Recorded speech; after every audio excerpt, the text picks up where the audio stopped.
अस्सलाम वालेकुम, this is Syed Ahmad Gilani. आज की इस वीडियो में हम फ्यूचर टेंस के तीसरे एस्पेक्ट की बात करेंगे जो कि फ्यूचर परफेक्ट है। परफेक्ट का मतलब है कंप्लीट। इसे फ्यूचर परफेक्ट इसलिए कहा जाता है क्योंकि इसमें जो एक्शन है वो कंप्लीट होता है। क्योंकि ये फ्यूचर परफेक्ट है तो इसका मतलब ये है कि आने वाले वक्त में जो एक्शन, जो काम, जो फेल मुकम्मल हो चुका होगा उसकी बात करेंगे। फ्यूचर परफेक्ट कहाँ पे यूज होता है, सबसे पहले इसको देखेंगे।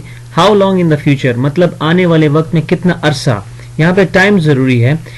नोट देखें, ये यूज होता है व्हेन प्लस प्रेजेंट सिंपल के साथ। एग्जांपल से आपको क्लियर हो जाएगा। व्हेन आई गो देयर, ये प्रेजेंट सिंपल की है। I will have met him for 3 years, जब मैं वहां जाऊंगा तो मैं उससे मिले हुए मुझे 3 साल हो चुके होंगे। सो ये हाउ लॉन्ग मतलब ये ड्यूरेशन बता रहा है। ये यूज होगा व्हेन के साथ और प्रेजेंट सिंपल के साथ। दूसरा, action finish before a point in future, के फ्यूचर में आने वाले वक्त में एक एक्शन जो है वो टाइम से पहले जो है वो खत्म हो चुका होगा। जैसे बाय 5 o'clock, 5 बजे, I shall have gone to the market, मैं मार्केट जा चुका होऊंगा। यहाँ पे टाइम एक पहले से मेंशन है और उस एक पॉइंट से पहले आपका काम खत्म हो चुका होगा। 5 जैसे ही बजेंगे तो आप जो है वो मार्केट जा चुके होंगे। I shall have gone to market, मैं मार्केट जा चुका होऊंगा। अगर आप कहते हैं कि I shall have gone to the market by 5 o'clock, इसका मतलब जब 5 बजेंगे तो आप जा चुके होंगे।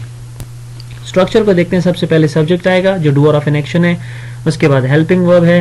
हेल्पिंग वर्ब इसमें शेल के साथ हैव लगा देंगे, विल के साथ भी हैव लगा देंगे क्योंकि ये परफेक्ट है तो इसलिए थर्ड फॉर्म ऑफ वर्ब आएगी। फिर ऑब्जेक्ट आएगा, जैसे शेल हैव आई और वी के साथ लगेगा और विल हैव बाकी रेस्ट ऑफ प्रोनाउन के साथ ही, शी, इट, यू, दे के साथ लगेंगे। एग्जाम्पल्स इसके देखते हैं। When I get married I shall have known सारा फॉर 4 years, जब मैं शादी करूंगा आई शैल हैव नोन सारा फॉर 4 years, तो मैं सारा को 4 साल से जान चुका हूंगा, मतलब मैं उसे 4 साल के अरसे से ऑलरेडी जानता हूंगा। By 2 o'clock he will have finish lunch, जब 2 बजेंगे तो वो खाना खत्म कर चुका होगा। They will have completed the paper by 1 o'clock, जब 1 बजेगा तो वो अपना पेपर जो है वो खत्म कर चुके होंगे, उसको हल कर चुके होंगे। नेगेटिव, हम इसमें नॉट लगाते हैं सारे नेगेटिव सेंटेंस की तरह सारे प्रोनाउंस के साथ, शैल और विल के बाद, मतलब हैव से पहले। आई शैल नॉट हैव, मतलब नॉट जो है वो शैल और हैव के बीच में आ जाएगा।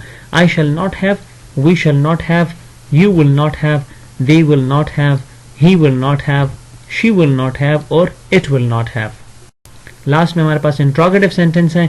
इंट्रोगेटिव में हम शैल और विल स्टार्ट में लगाएंगे to make it a question, जैसे विल ही हैव। अब जब ये स्टार्ट में विल लगेगा तो हैव जो है वो सब्जेक्ट के बाद आएगा, मतलब जो विल है, विल हैव जो हेल्पिंग वर्ब है उसके बीच में सब्जेक्ट आ जाएगा। Will he have called the police by 3 PM। All the 3 structures को देखते हैं। I shall have made the notes for examination by tomorrow. They will not have accepted the forms when I get there. Negative, will he have come by 2 PM today? This is interrogative. So this was all about future perfect. I hope you have got it. Thank you very much.